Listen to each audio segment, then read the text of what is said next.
सामाजिक क्षेत्रमा अग्रणी भूमिका निर्वाह गर्दै आएको राजापुर स्थित राजापुर राइस मिलले ज्येष्ठ नागरिकहरूलाई तीर्थयात्रा गराएको छ।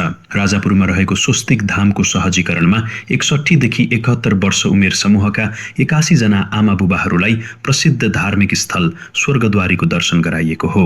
तीर्थयात्रामा निस्किएका ज्येष्ठ नागरिकहरूका लागि 3 वटा बसको व्यवस्था, आउने जाने खानपान तथा बसोबासको सम्पूर्ण खर्च राजापुर राइस मिलले बेहोरेको स्वस्तिक धामका संरक्षक हर्क शाहले जानकारी दिनुभयो। राजापुर राइस मिलका सञ्चालक स्वर्गीय मानबहादुर खत्रीकी धर्मपत्नी गंगा देवी खत्री र ज्येष्ठ सुपुत्र गणेश खत्रीले सामाजिक कार्यमा निरन्तर सहयोग गर्दै आउनु भएको छ। खत्री परिवारले राजापुर स्थित महाकालेश्वर महादेव मन्दिर परिसरमा स्वस्तिक धाम निर्माणमा सहयोग गर्नुका साथै विभिन्न मठ मन्दिर, खेल क्षेत्र लगायत सामाजिक क्षेत्रमा ठूलो योगदान पुर्याउँदै आउनु भएको छ।